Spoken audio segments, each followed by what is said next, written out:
Violent eruptions, bizarre creatures, a hostile Earth with sudden twists of fate. As the elements conspire, animals must be tough, but are they tough enough to survive the extremes of raw nature?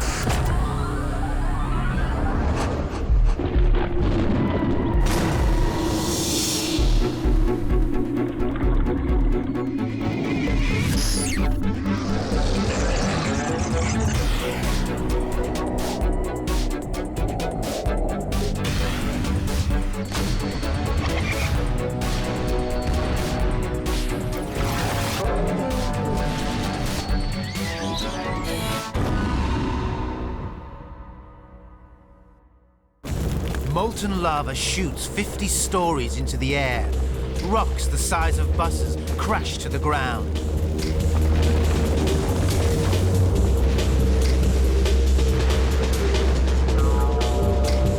Our restless planet is a dramatic mix of ice and fire. Creatures that live in these extremes need to be hardy. One wrong move, and efforts to survive are in vain.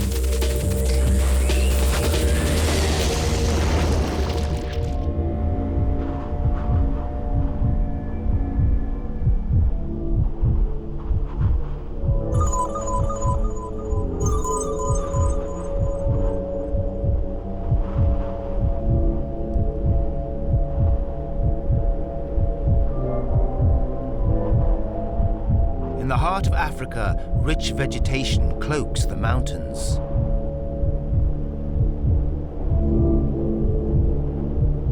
This tranquil scene masks a hidden killer. Death hangs over an eerie graveyard. All who come here to graze die.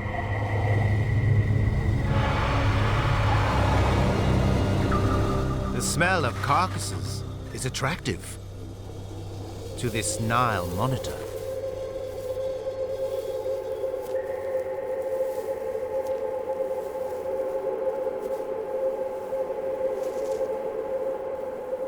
The lizard's taste buds are excited by the scent of death.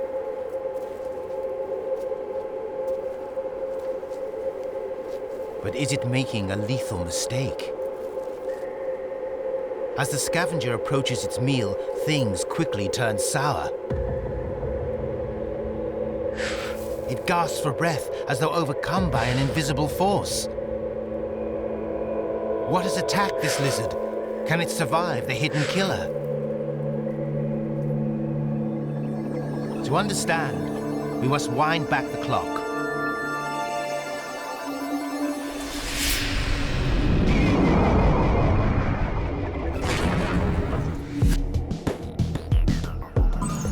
These are the Virungas, mountains with a fiery temperament.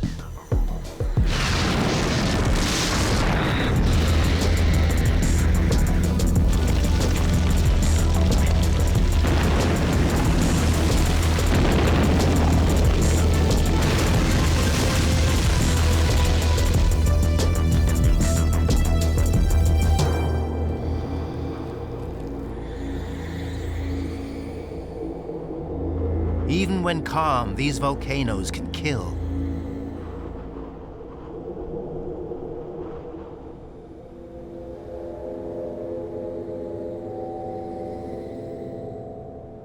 It's the morning of the Monitor's fateful trip. There's a strange mist over the low-lying land. This is the deadly breath of the volcano, pure carbon dioxide. Any living creature that breathes it will suffocate.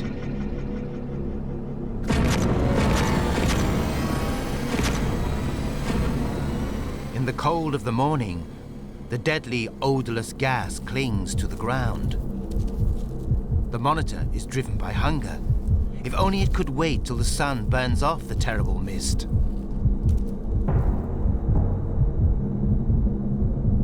but the temptation is too great.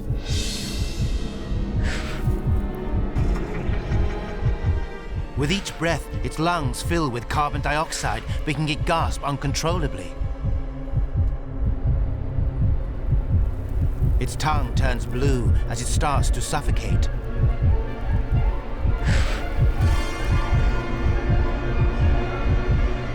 Just before the lizard loses consciousness, its luck changes.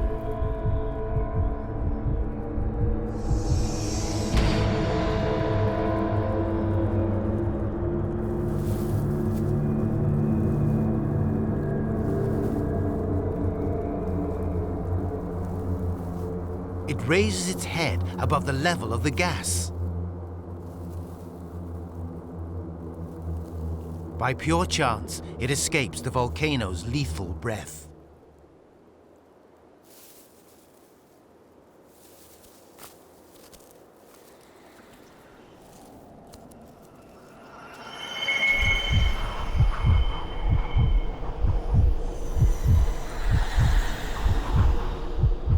When a volcano really blows its top, nothing will stand in its way.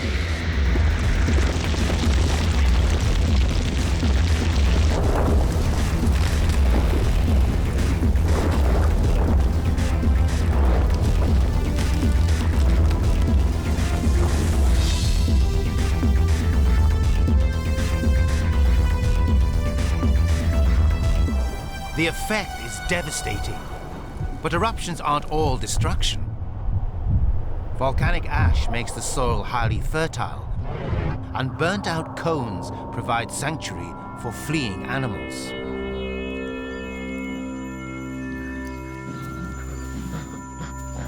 The volcano has provided a lifeline in this world of fiery extremes.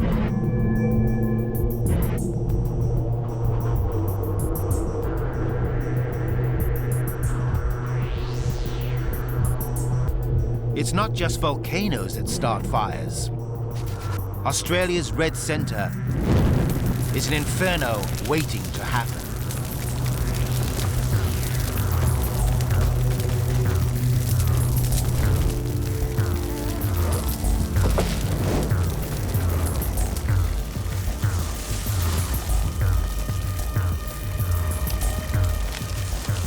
Plants scorched by desert heat fuel the flames.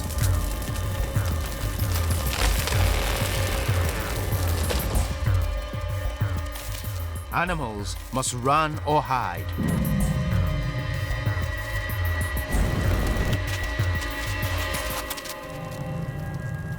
Not all of them make it.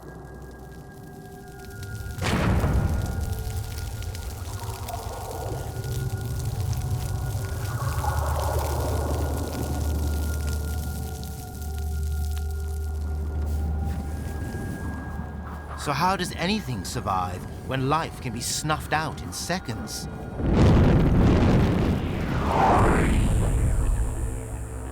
The answer is plants.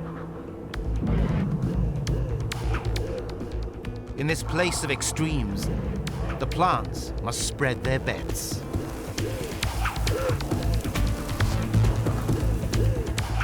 They produce millions of seeds that remain dormant for many years, waiting for rain.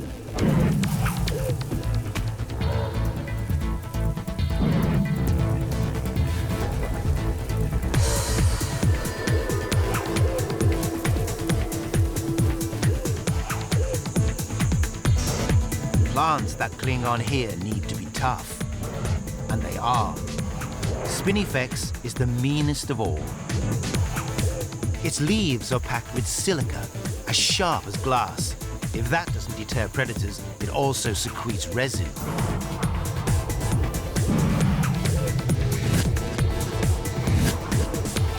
Even so, Spinifex supports a community of tenacious creatures. These Spinifex ants have found an ingenious way of using it to get food.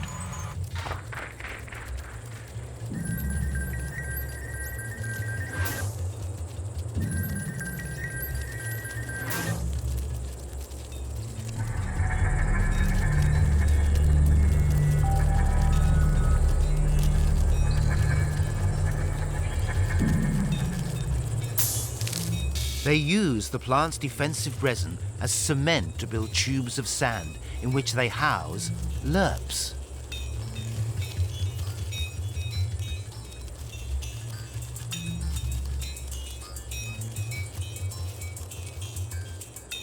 Lerps hardly look like animals.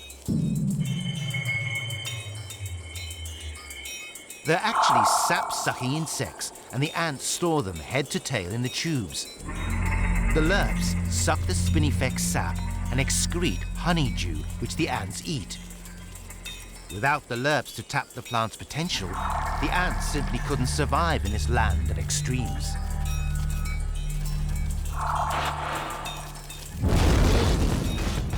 The spinifex discourages visitors.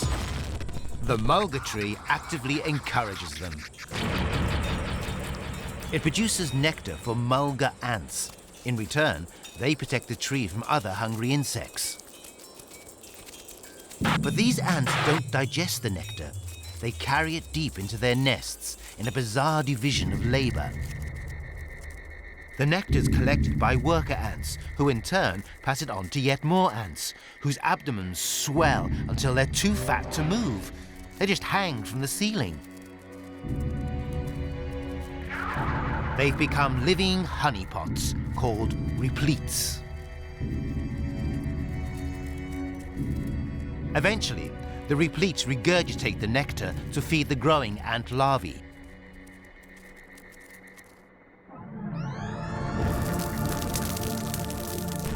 Ants can't feed directly on the glass-like spinifex, but these termites can.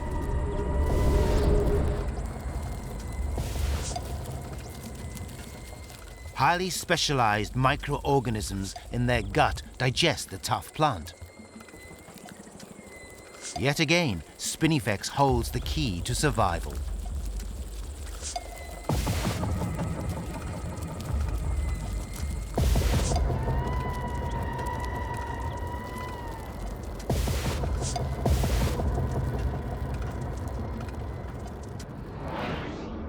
Termites live in complex, sculptured homes. These mounds keep the termites cool, crucial in the intense desert heat.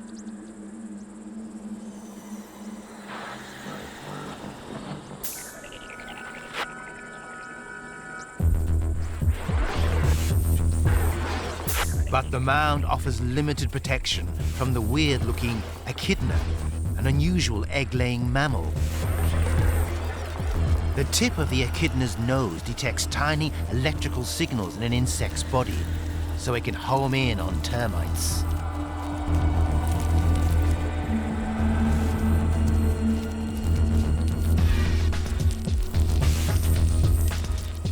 The termites raise the alarm and try to repair their defenses. Nearby ants take advantage and attack.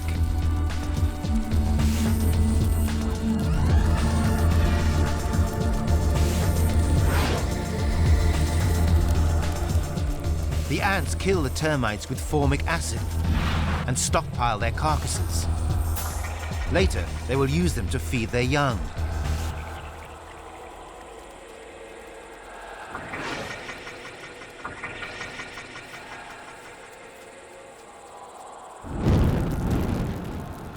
Fire, heat and drought.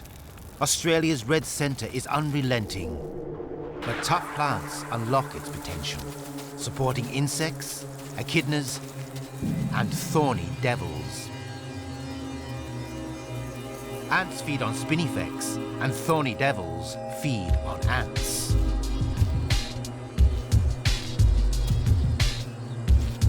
This unusual lizard has an incredible way of drinking. With its skin. Tiny grooves take up water by capillary action.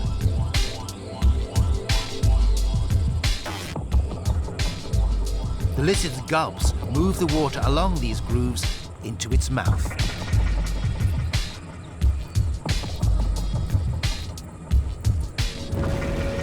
In our next extreme environment, there's not even a puddle to quench your thirst. Africa's Namib Desert. one of the world's driest places. Continuous winds mold shifting dunes, some over 300 meters high.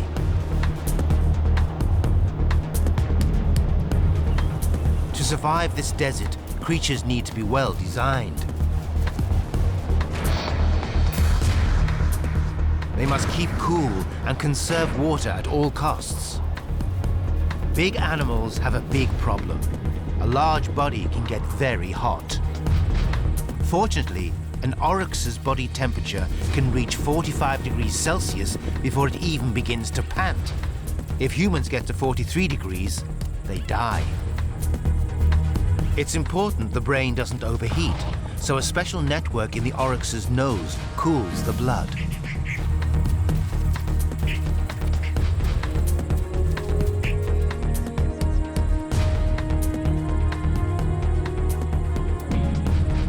Oryx really have to find water.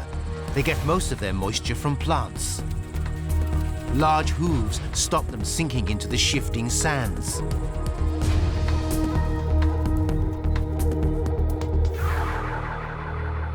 In this barren environment, there are no water holes. How can you get a drink when you need one?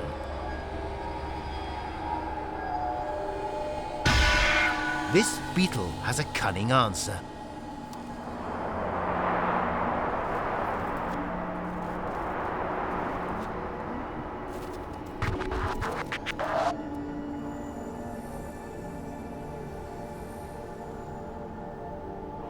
Early in the morning, fog rolls in from Africa's Atlantic coast. The fog condenses on plants and animals. It's their only chance of a drink. When water's scarce, every drop is precious. The fog-stang beetle finds a high dune and points it back to the oncoming mist. Water condenses on its shell and dribbles into its mouth.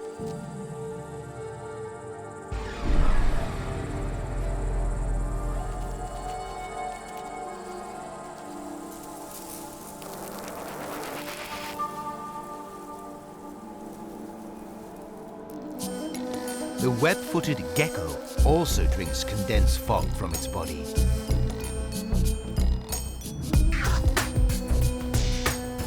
The gecko's webbed feet spread its weight over the unstable grains. Fine, wind-blown sand is loose, so there's not much traction.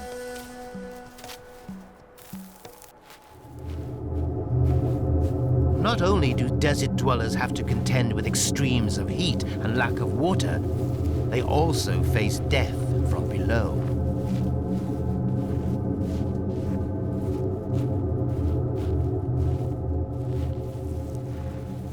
It's a golden mole swimming through the dunes.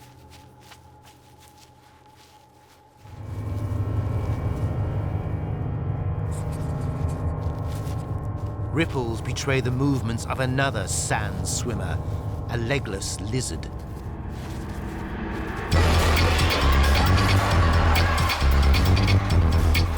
The lizard is dragged to its death.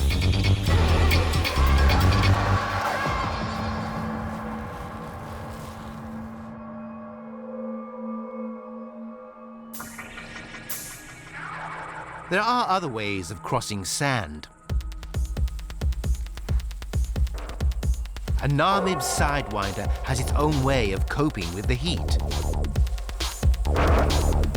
The surface temperature can reach a blistering 65 degrees Celsius. Too long in one place and the snake will cook. So it minimizes contact with the sand. At any one time, only 2 loops of its body touch the burning surface. As the day goes by, the heat of the sun dries out any moisture left in the sand, loosening the surface even more and making it harder for the snake to move.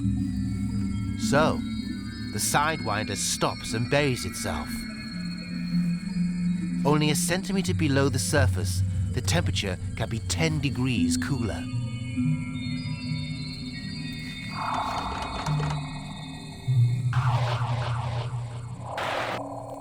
This shovel-nosed lizard has a more showy way of dealing with extreme heat. It dances, lifting its feet in sequence to cool them off in the desert breeze.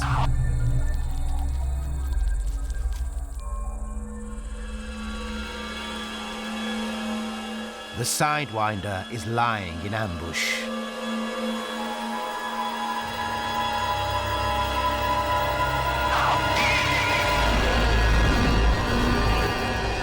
A lightning-fast strike, a dose of lethal venom, and the hunt is over.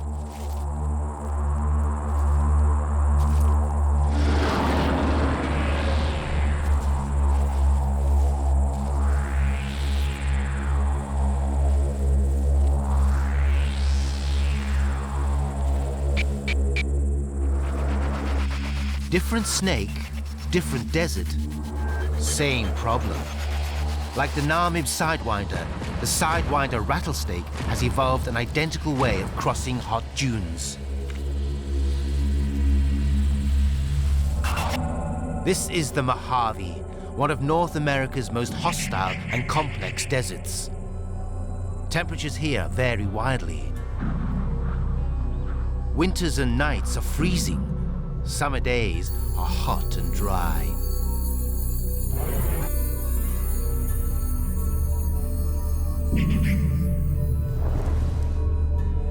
Hostile environments mean extreme animals, and few are as extreme as this unlikely bird. The roadrunner, which often kills rattlesnakes.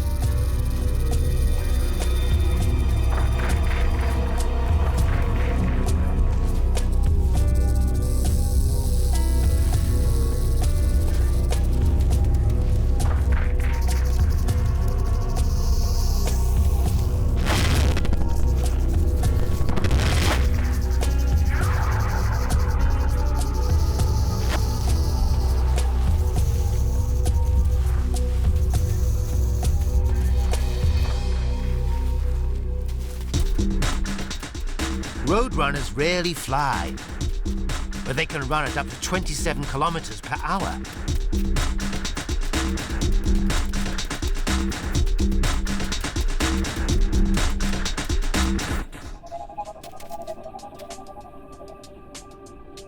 Meat contains a lot of water, so roadrunners seldom drink. They reabsorb water from their feces and get rid of salt through nasal glands. In the morning, the sun is an ally. The roadrunner exposes its dark skin and feathers to help absorb the rays. As the sun sets, temperatures drop. Animals are at risk from the cold.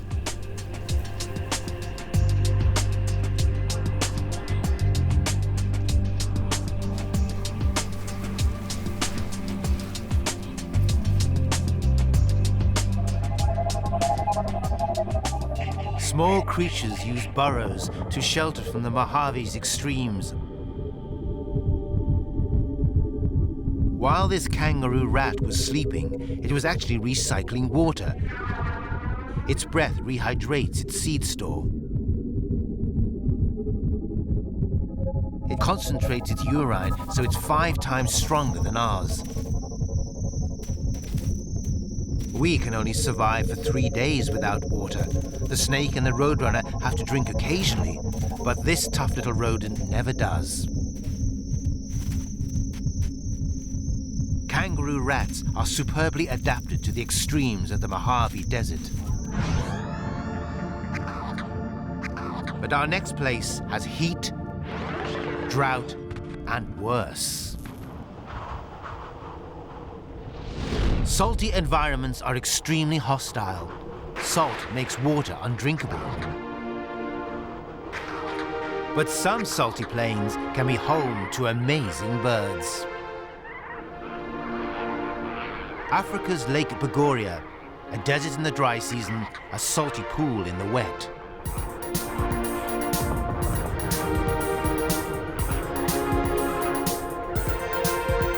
The saline waters attract massive flocks of flamingo, which carpet the lake in pink. Flamingos don't come here to drink. They use freshwater pools elsewhere. They come for another reason.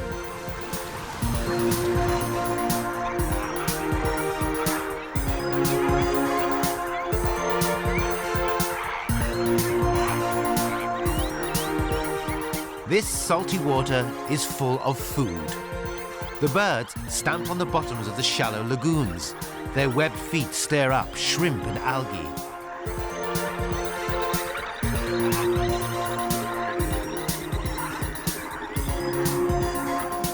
Waving their beaks from side to side, they filter out the tiny creatures.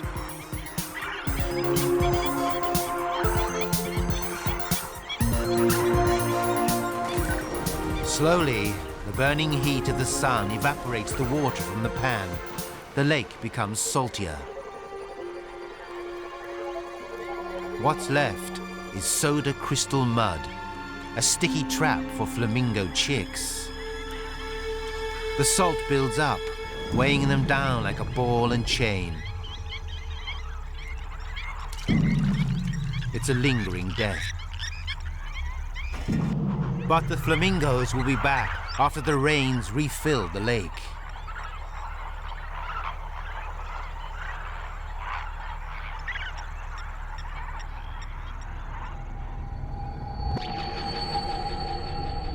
Some salt pans never have a wet season. This hostile place really deserves its name. Death Valley.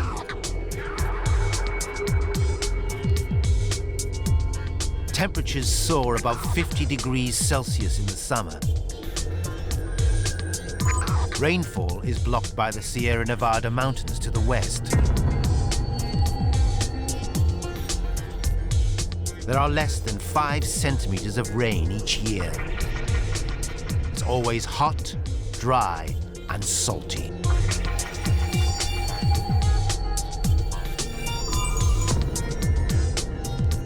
The ground is cracked and scaly.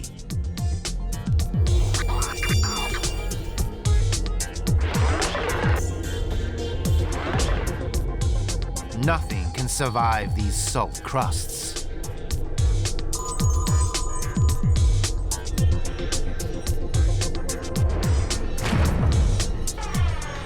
The only water here is trapped in small pools, 3 times saltier than the sea.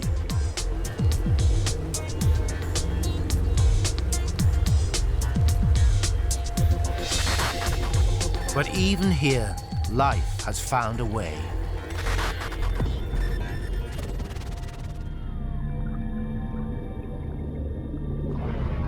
Algae, simple plants, grow in this saline solution. Hot springs heat the water to 37 degrees Celsius, concentrating the salt and driving out the oxygen. Amazing fish live here too. They're desert pupfish, among the rarest animals in the world. Some pools hold separate species, so if the pool dries up, that species becomes extinct. The algae is the only food, so that's what they eat. Yet again, a plant is the key to life at the extreme. But how can the pupfish survive hotter and saltier water than any other creature on Earth? Because special proteins in their bodies resist damage from heat shock. So it's possible to survive in Death Valley if there's water.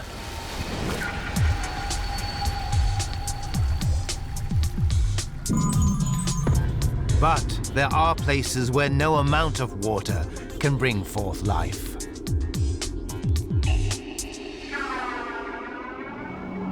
Some salt deserts are completely barren. Endless wind and sun and earthquakes have sculptured this land of pure desolation. This is the island of Hormuz near Iran, rightly known as the Gates of Hell. The island is 85% salt. The water here is 10 times saltier than the sea, and there are no springs. But water does appear.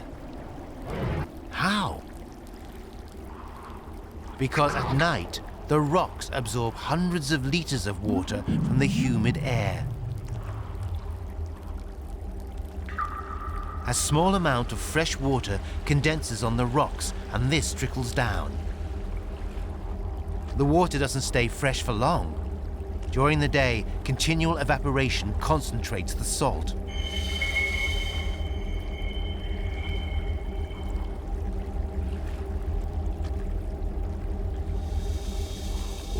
But on rocky fringes, salt-tolerant plants tough it out. They guard precious water by coating their small leaves with wax. Most of the island is devoid of life.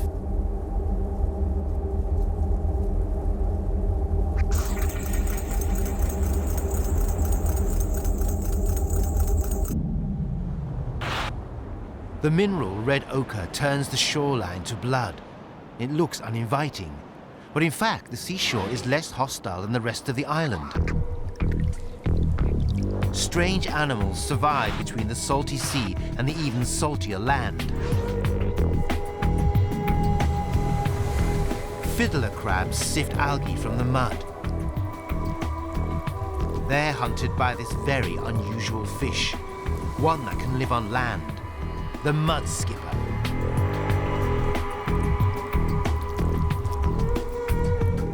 Mud skippers breathe air and can walk with their fins. Their eyes are on top of their heads so they can spot food from several meters away.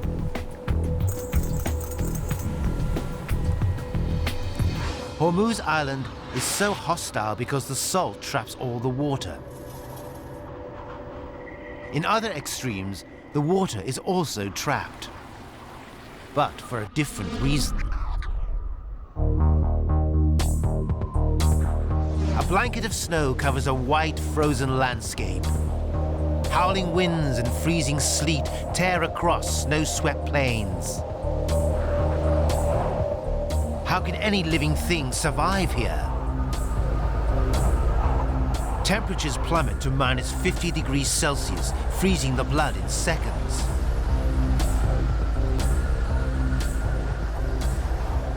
This is the Arctic, the most northerly place on Earth.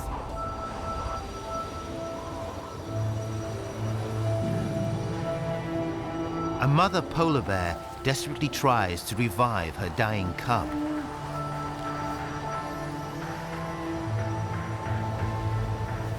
A male bear slowly approaches.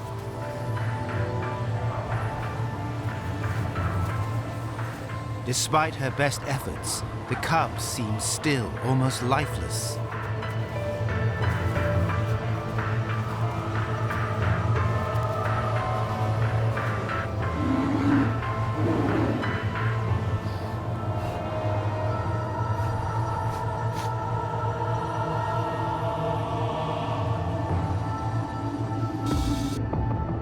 What has led to the cub's plight?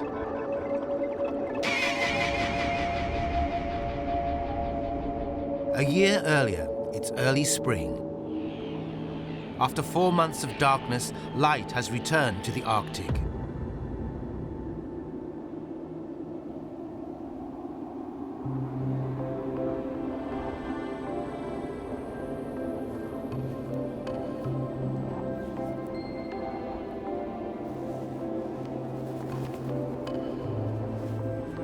The female polar bear emerges from her den, followed by 2 small cubs.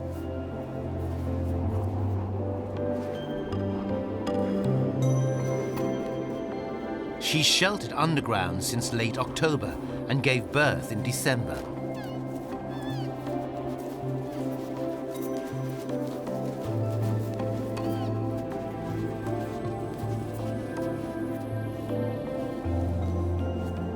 The mother's fur is stained yellow from the milk she's fed her hungry cubs.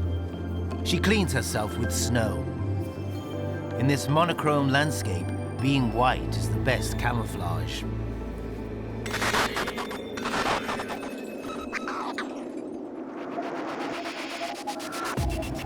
Across the ice floe, a lone male bear has smelt food.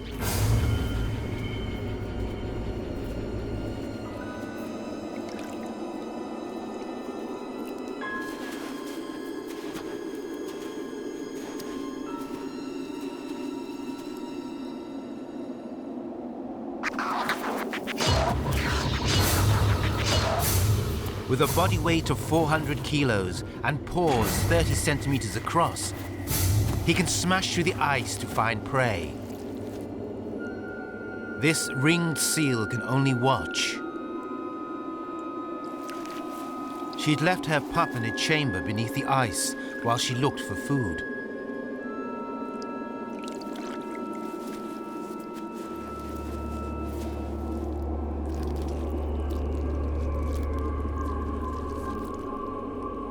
The male tears at the fat, rich blubber and skin.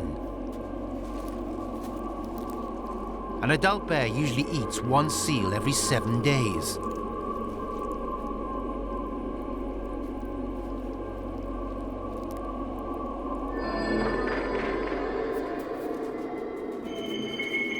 But he's not the only hungry one.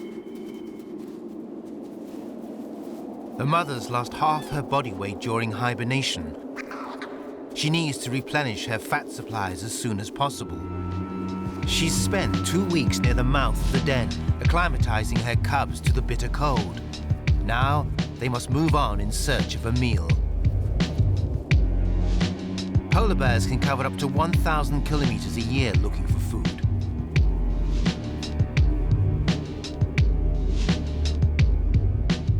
They need a big hunting area.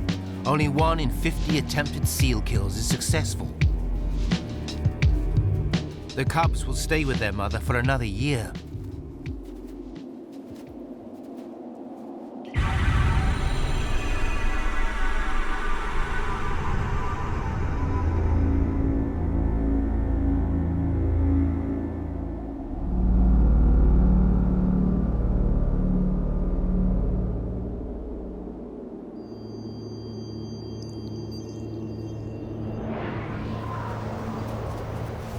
The family continue their relentless search for food.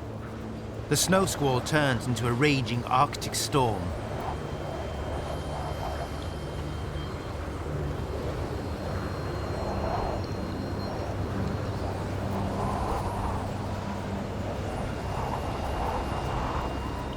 One of the cubs, weakened by the cold, lags behind.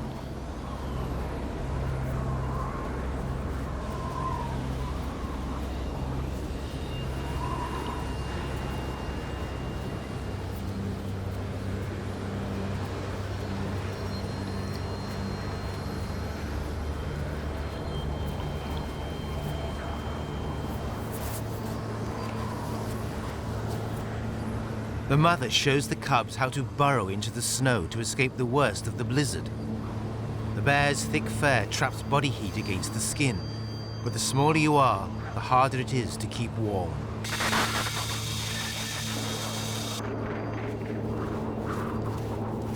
After the storm's passed, the mother tries to revive her weaker cub.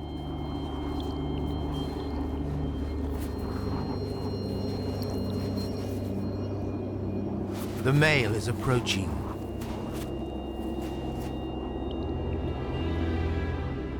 The mother's wary. Males sometimes kill cubs.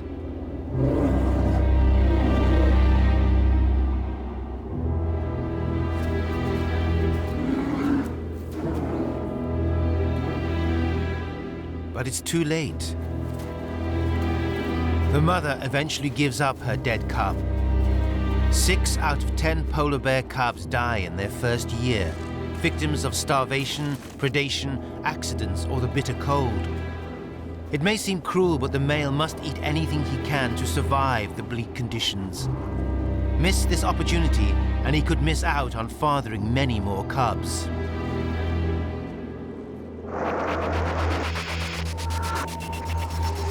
Further south, the Arctic tundra, another freezing expanse of land trapped in ice.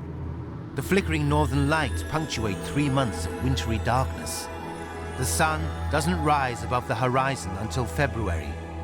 There's no life to be seen.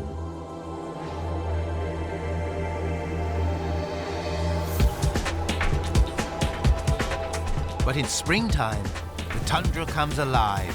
It looks idyllic, but it's not. This extreme environment leads to some extreme behavior.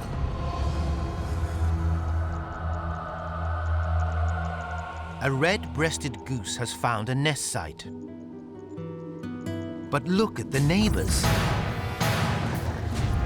Is this really a wise place to start a home? Why would this defenseless bird choose to live next to killers?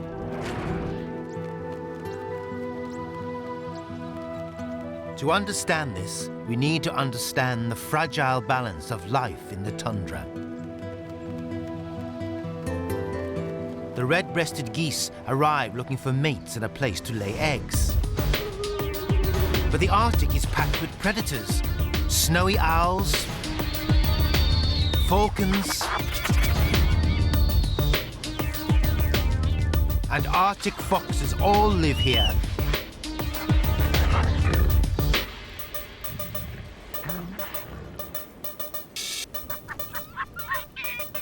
These hunters are also breeding and have hungry mouths to feed.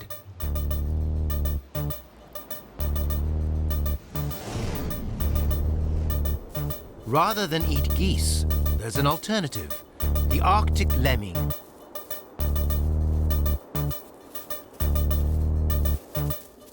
They're prolific. Females have up to 8 babies every 5 weeks, and these young lemmings can start breeding before they're fully grown. With only a small window of opportunity to grab these furry snacks, it's time for predators to stock up, or even overstock.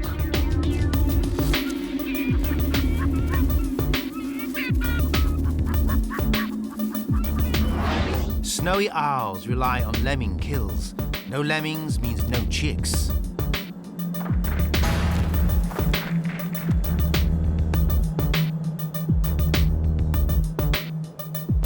Enthusiastic males can bring too many back to the nest, where they just lie and rot. But hunters can be hunted.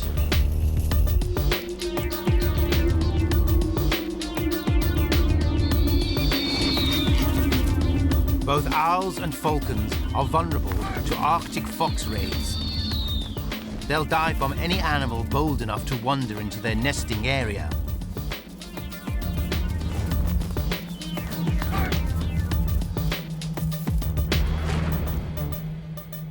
This fierce protection of their young benefits another bird.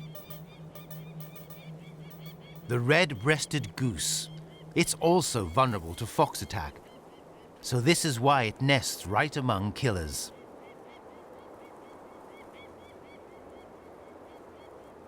The geese get protection, but what's to stop the falcon and the owl snatching an easy meal? During the breeding season, birds of prey don't hunt on their doorstep. They look further afield. The closer the geese nest, the safer they are. It's a two-way relationship. Watchful geese make an excellent burglar alarm. When the owl and falcon chicks mature, the truce is over. Overnight, goose is back on the menu. And when this happens, it's time to pack up and make a getaway. It was a forced friendship forged by extreme surroundings.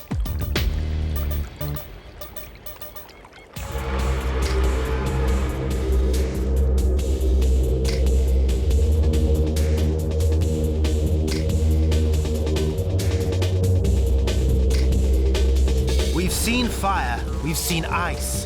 What happens when these extremes meet?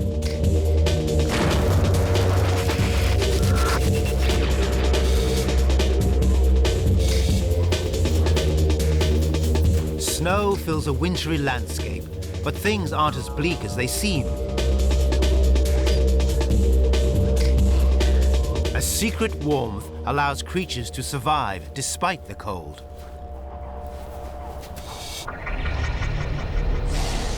This is America's Yellowstone National Park.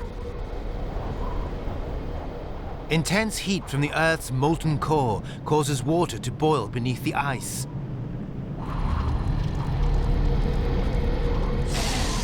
Is this another gate to hell?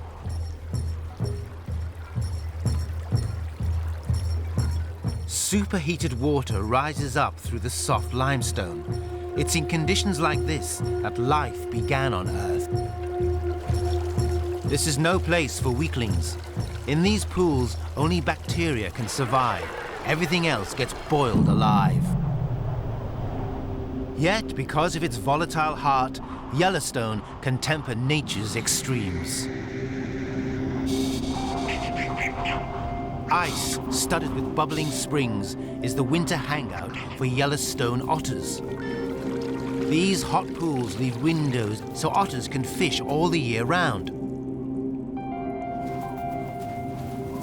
They have special fur to keep them warm.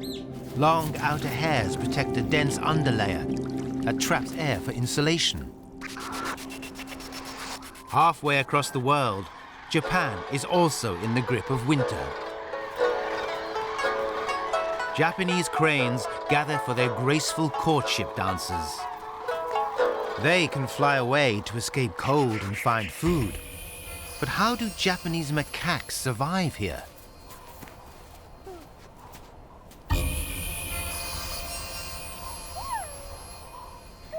No other primate apart from humans lives this far north. And we have shelter and clothing to protect us.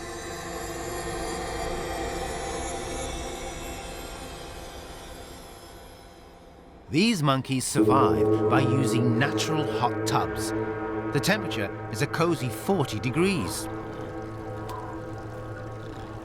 As with Yellowstone's otters, hot springs give respite from snow and ice. The hot tubs don't just keep the frost out, they're good for social life too.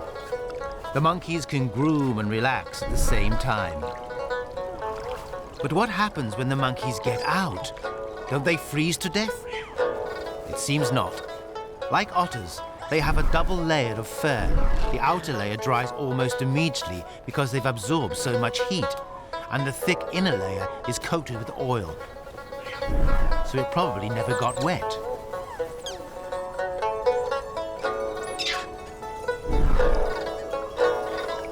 These intelligent monkeys have learned to cope with bitter cold. They use the Earth's natural warmth.